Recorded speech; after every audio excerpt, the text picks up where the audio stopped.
Welcome to public TV news బులెటిన్ల ముందుగా headlines. Lashkar బోనాలకు రావాలని సీఎంకు ఆహ్వానం.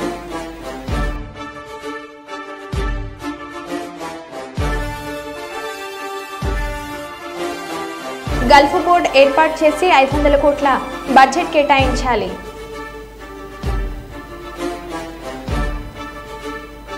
ఐస్ ఫ్యాక్టరీలో చోరీకి పాల్పడిన 3 నిందితుల అరెస్ట్.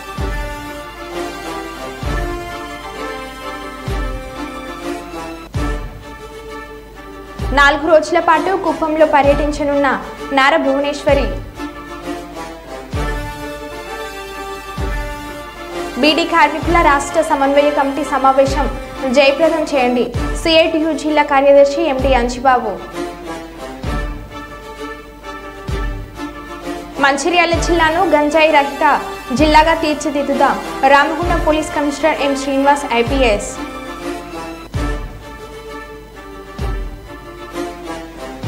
ప్రభుత్వ పాఠశాల విద్యార్థులకు స్కూల్ కిట్స్ పంపిణీ చేసిన తెలుగుదేశం పార్టీ నాయకులు.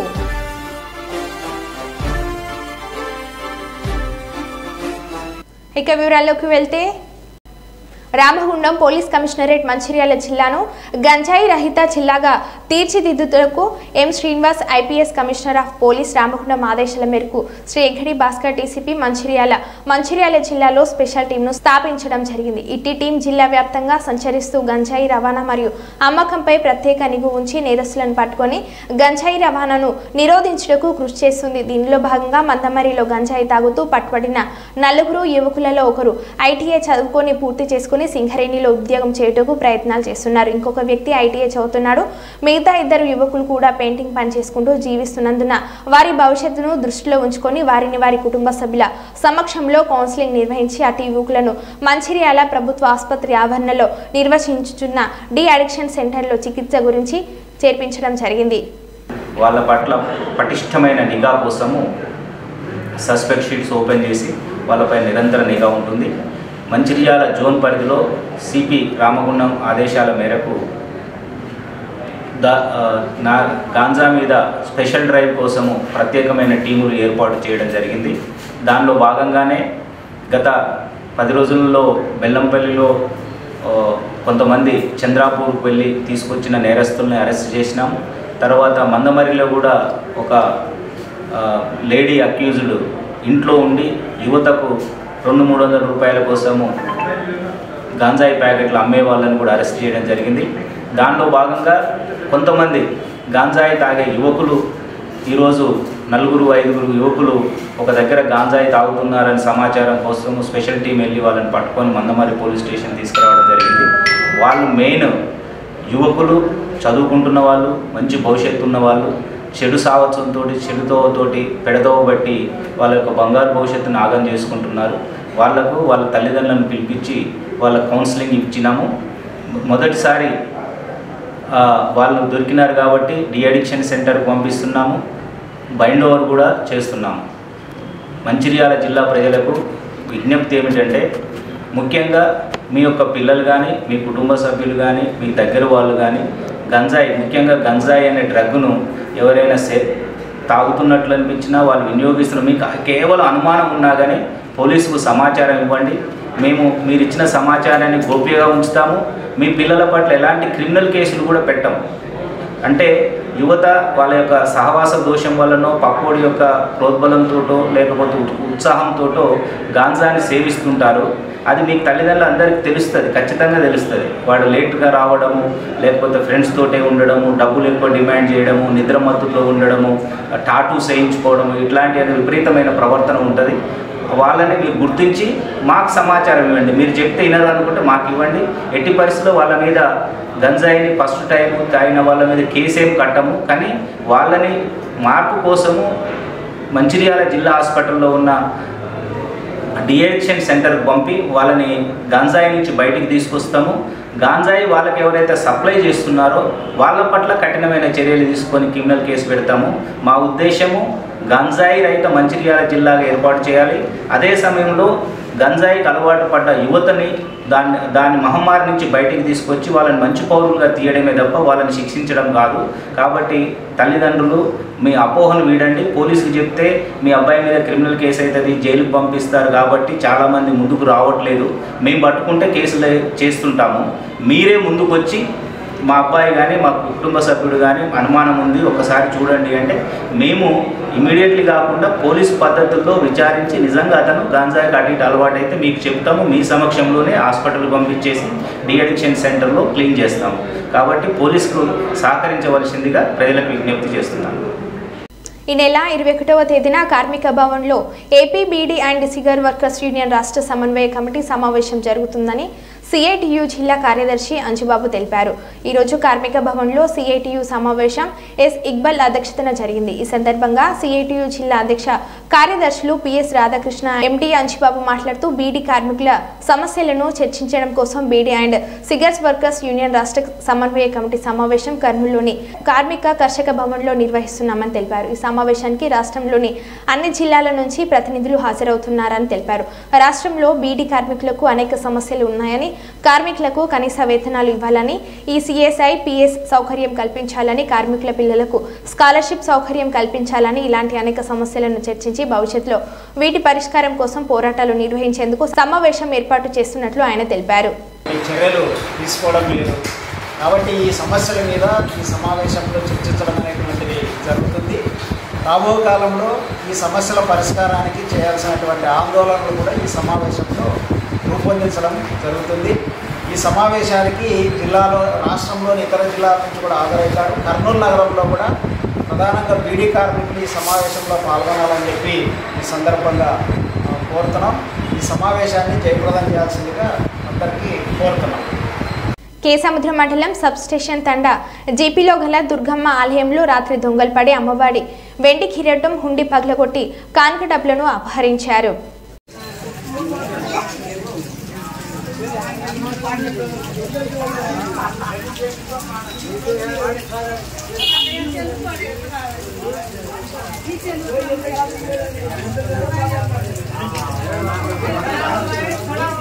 గ్రూపులో పెట్టి వైరల్ చేయకు.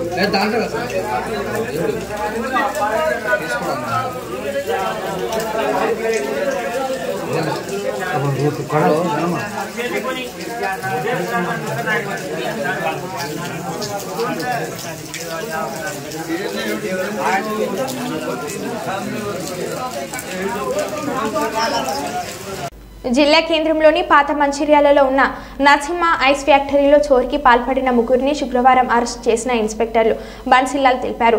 మహాలివాడకు చెందిన నిందితులు కుల్కుంట్ల ఖాజా, మహమ్మద్ అబ్బాస్, కలకంట్ల శివాను అరెస్ట్ చేసి ఐస్ ఫ్యాక్టరీలో చోరీ చేసిన 2,50,000 విలువ చేసే 500 మీటర్ల కేబుల్ వైర్, 6 ఎలక్ట్రిక్ మోటార్లు, 2 మెర్సిబుల్ పైప్లు స్వాధీనం చేసుకున్నట్లు పేర్కొన్నారు.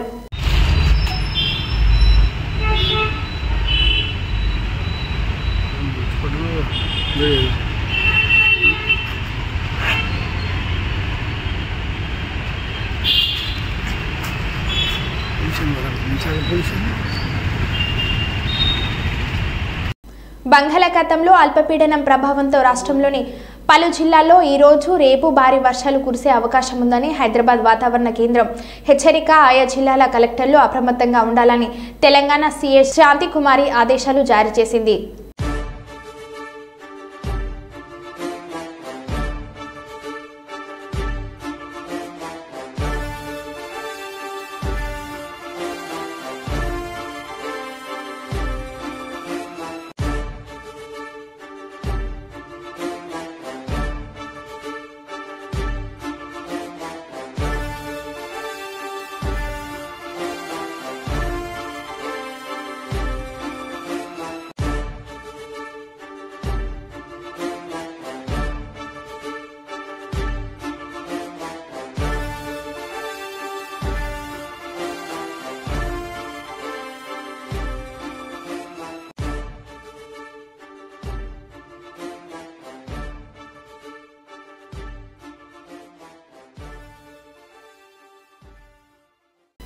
సచివాలయంలోని సీఎం రేవంత్ రెడ్డిని సికింద్రాబాద్ మహంకాళి ఆలయ అర్చకులు ఎంపీ అనిల్ కుమార్ యాదవ్ దేవాదాయ శాఖ ప్రిన్సిపల్ సెక్రటరీ శైలజ శుక్రవారం కలిశారు.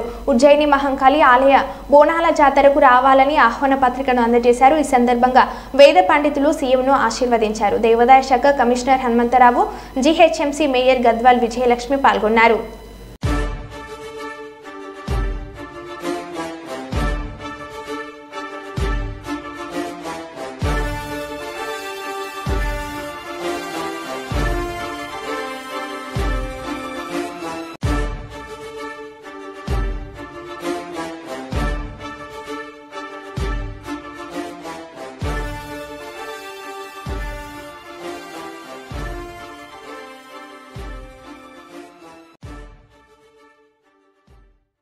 తెలంగాణ నయాగారగా పేరుగాంచిన బొగోతా జలపాతానికి పోటెత్తిన వరద. ములుగు ఎగువ ప్రాంతాల్లో కురుస్తున్న భారీ వర్షాలకి బొగోతా జలపాతాల వద్ద అత్యంత ప్రమాదకరంగా వరద ప్రవహిస్తుంది.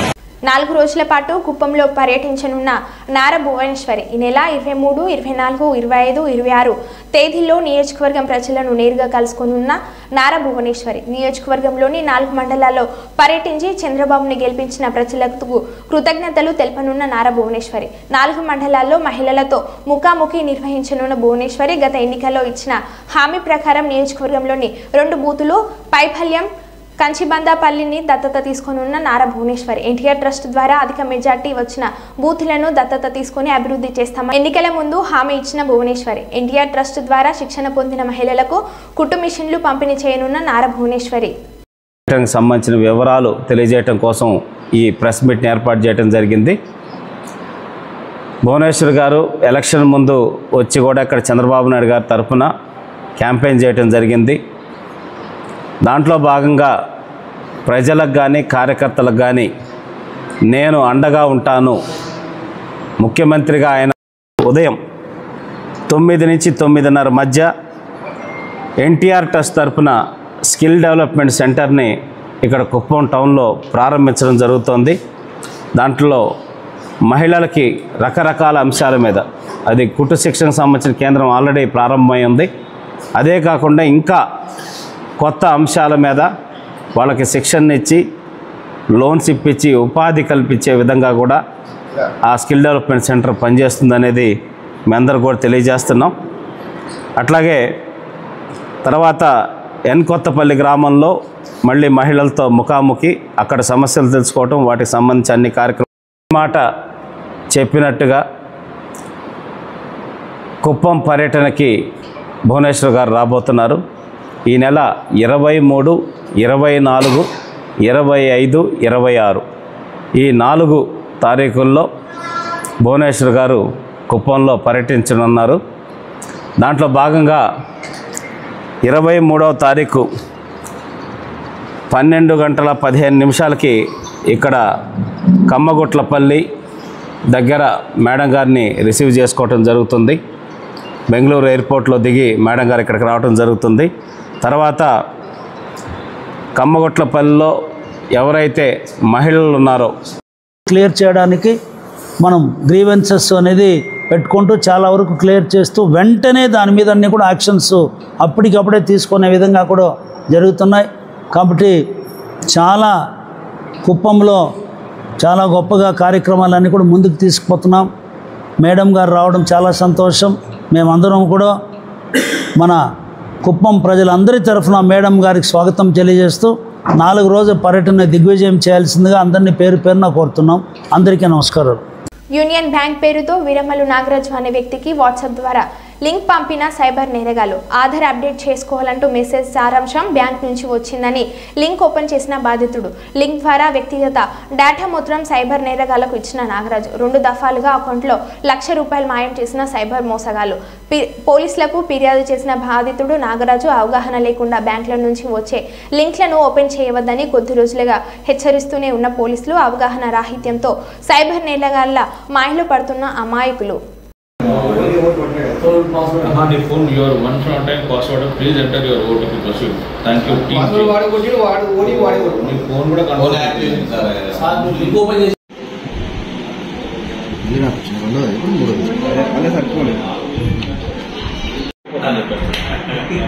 వీడియో కాల్ చేస్తాం, తర్వాత వీడియో కాల్ రికార్డ్ చేసుకుంటే ఖర్చులకు 50 లక్షలు కొట్టబోతే వీడియో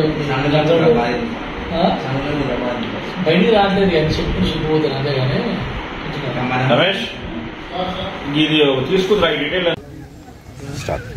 మాది నల్గొండ జిల్లా చందూరు మండలం. నేను ఒక ఎలక్ట్రికల్ షాప్ రిపేరింగ్ చేసుకునే వ్యక్తి. నేను నా అకౌంట్ నుంచి ఒక యూనియన్ బ్యాంక్ నుంచి ఒక లోగో వచ్చింది నాకు. అది ఎందుకని ఓపెన్ చేసేసరికి ఒక ఆధార్ కార్డు వాసన లింక్ చేసి ఉన్నాను. దానివల్ల నా ఉన్న అకౌంట్లో ఉన్న ₹1,00,000 వెళ్ళిపోయినాయి సైబర్ క్రైమ్ వాళ్ళు. నేను చంద్రూరుకి వచ్చి ఇప్పుడు పోలీస్ స్టేషన్లో ఫిర్యాదు చేయడం జరిగింది. సార్ వాళ్ళు నాకు న్యాయం చేయాలని కోరుకుంటున్నాను. అలాగే ప్రెస్ వాళ్ళు కూడా నాకు న్యాయం చేయాలని కోరుకుంటున్నాను. నేను చిన్నపాటి వ్యాపారం చేసుకునే వ్యక్తి. నేను దయచేసి నాకు అందరూ సహకరించడానికి కోరుతున్నాను. రైతు రుణమాఫీతో ప్రతి రైతు కుటుంబం పండగలాగా ఆనందంగా ఉన్నారని పర్ఖల ఎమ్మెల్యే శ్రీ రేవూరి ప్రకాష్ రెడ్డి అన్నారు. శుక్రవారం సంఘీ మండలం కాంగ్రెస్ పార్టీ ఆధ్వర్యంలో కాంగ్రెస్ పార్టీ రైతులకు ఇచ్చిన 2 లక్షల రుణమాఫీ హామీని నెరవేర్చేందుకు గురువారం ఏకకాలంలో ₹1,00,000 రుణమాఫీ చేసిన రాష్ట్ర ముఖ్యమంత్రి రేవంత్ రెడ్డికి ధన్యవాదాలు తెలుపుతూ బైక్ ర్యాలీ నిర్వహించారు. ఈ బైక్ ర్యాలీని సంఘీ మండలం వంచరపల్లి గ్రామం నుండి పర్ఖల శాసనసభ్యులు శ్రీ రేవూరి ప్రకాష్ రెడ్డి బైక్ నడుపుతూ ప్రారంభించారు. అనంతరం ముఖ్యమంత్రి రేవంత్ రెడ్డి చిత్రపటానికి పాలాభిషేకం చేశారు. తెలంగాణ రాష్ట్ర finance corporation chairman Shri Sirisilla రాజయ్యతో కలిసి అక్కడి నుండి బైక్ ర్యాలీ ప్రారంభించారు. అక్కడి నుండి సంఘీ మండల పరిధిలోని వంచరపల్లి, పల్లహరిగూడ, పోచమ్మ తండ, బాలాజీ తండ, ముండ్రాయి, నర్లవాయి, నల్లబెల్లి, ఎలుగురు, రంగంపేట, ఎలుగురు స్టేషన్, తిమ్మపురం గుండా సంఘీ మండల కేంద్రంకు చేరుకొని గ్రామ కూడలిలో రైతులతో సమావేశం నిర్వహించారు. అనంతరం కాట్రపల్లి, కాపుల, కనపర్తి వరకు బైక్ ర్యాలీ సాగింది. అనంతరం కాపుల, కనపర్తి రైతు సేవ సహకార సంఘంను సందర్శించి రైతులకు అందుతున్న సేవ కార్యక్రమాలను అడిగి తెలుసుకున్నారు. 9వ తారీఖు నాడు వెంటనే మహిళా సోదరిమణులకు, మన ఆడబిడ్డలకు ఉచిత బస్ సౌకర్యం కల్పిస్తున్న మాట వాస్తవం అవునా కాదా అని చెప్పి నేను అడుగుతున్నాను. కల్పించిన మాట వాస్తవం అవునా కాదా అని చెప్పి నేను అడుగుతున్నాను. మరి కల్పించడం వల్ల ఇవాళ మనం చూస్తే రమారమిగా 62 కోట్ల మంది మహిళా సోదరుమణులు, 60 అంటే మనకు 4 కోట్ల జనాభా కదా, 62 కోట్ల అని అంటే వాళ్ళు ప్రయాణం చేసిన సంఖ్య. ప్రతి నెల లక్షలలో ప్రయాణం చేస్తున్నారు. ఇప్పటి వరకు ఒక్కొక్క మహిళా సోదరుమణి కూడా 3-4 సార్లు కూడా బస్సు ఉచిత ప్రయాణం చేయడం జరిగింది. వాళ్ళకి ఇవాళ ఆర్టీసీకి వచ్చి 2,143 కోట్లు చెల్లించడం జరిగింది. ఆర్టీసీ ఉచితంగా తిప్పడంలే ప్రభుత్వం ఈ పైసలు చెల్లిస్తున్నది. అదే విధంగా చూస్తున్నాం, ఇవాళ మనం గ్యాస్ సిలిండర్లు ₹500 ఇస్తానన్నాం. ఇప్పటి వరకు చూస్తే 56,46,808 గ్యాస్ సిలిండర్లకు ₹500 గాను మరి మిగిలిన పైసలు 640 కోట్లు. ఒకసారి మీరు ఆలోచించాలి, ఇంత కష్టకాలంలో కూడా ఇచ్చిన వాగ్దాన్ని నెరవేర్చడానికి 640 కోట్లు చెల్లించిన విషయాన్ని మీ దృష్టికి తీసుకొస్తున్నాం. అదే కాకుండా ఇవాళ మనం చూస్తున్నాం, మీ అందరికీ తెల్ల రేషన్ కార్డు ఉన్న వాళ్ళందరికీ 200 యూనిట్ల కరెంటు ఉచితంగా ఇస్తున్న మాట వాస్తవం అవునా కాదా అని చెప్పి అడుగుతున్నా. ఇప్పటి వరకు చూస్తే 45,92,984 మందికి ఈ 200 ఉచిత కరెంటు బిల్లులు ప్రభుత్వ పరంగా 640 కోట్లు ఈ ప్రభుత్వం చెల్లించడం జరిగింది.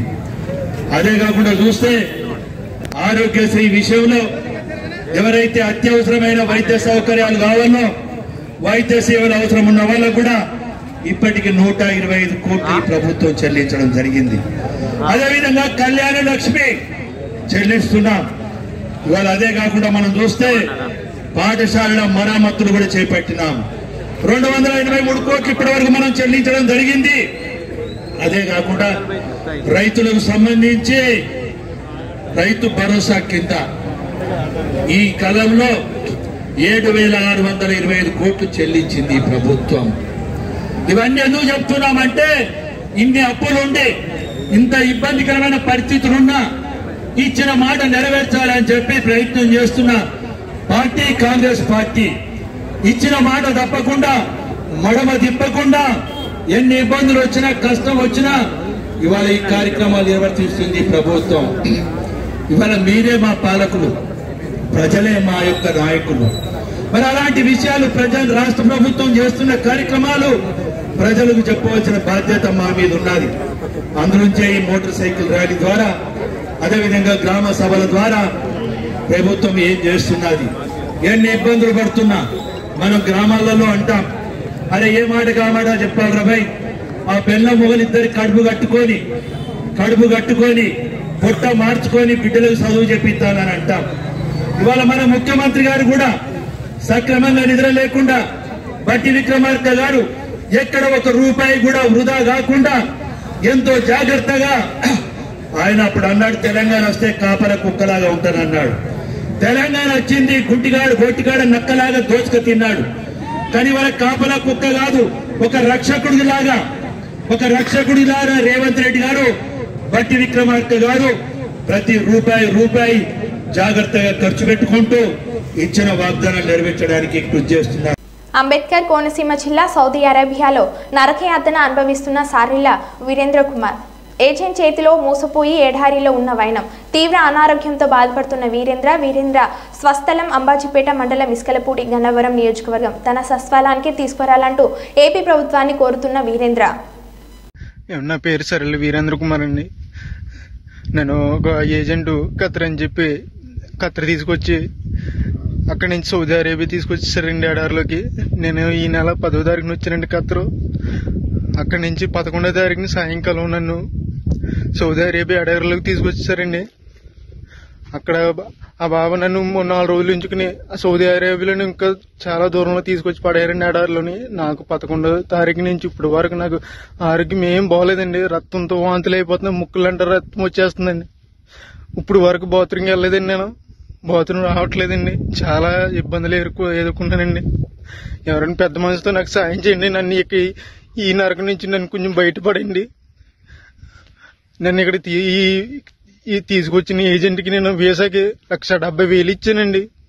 1,70,000 అప్పు చేసి ఇచ్చామండి నేను, మా కుటుంబ సభ్యులందరూ.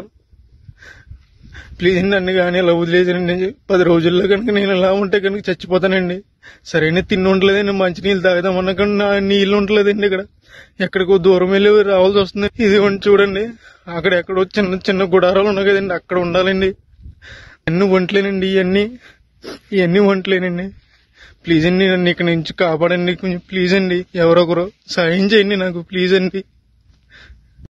శంషాబాద్ ఎయిర్పోర్ట్లో తిరిగి ప్రారంభమైన విమాన సర్వీసులు. నిన్న ఉదయం నుండి మైక్రోసాఫ్ట్ సాంకేతిక లోపం కారణంగా నిలిచిపోయిన విమాన సర్వీసులు మైక్రోసాఫ్ట్ తిరిగి ప్రారంభం కావడంతో యథావిధిగా విమానాలు రాకపోకలు కొనసాగిస్తున్నాయి. ఎయిర్పోర్టుకు వచ్చిన ప్రయాణికులు నిన్న తీవ్ర ఇబ్బందులు గురైన విషయం తెలిసిందే. విమాన సర్వీసులు తిరిగి ప్రారంభం కావడంతో శంషాబాద్ ఎయిర్పోర్ట్లో కికిరిసిన ప్రయాణికులతో కిటికీలాడుతున్న శంషాబాద్ ఎయిర్పోర్ట్. మీరు ప్రాంతాలు మీరు ఇలాగ చేస్తేలాగా అతను చేయండి.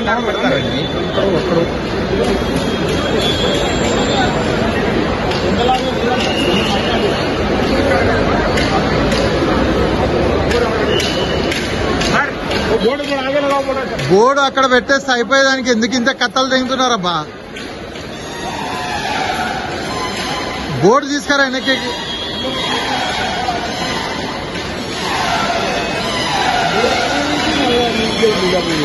ఇట్రా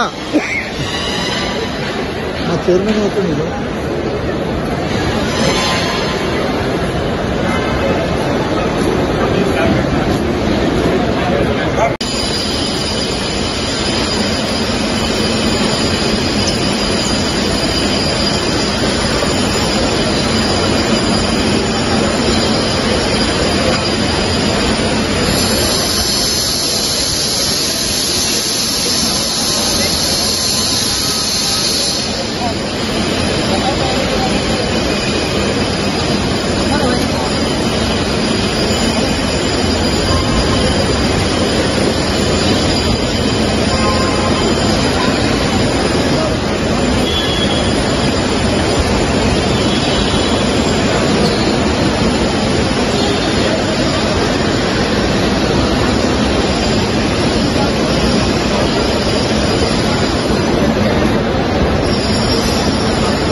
మరో బులెటిన్లో మళ్ళీ కలుద్దాం. Stay tune.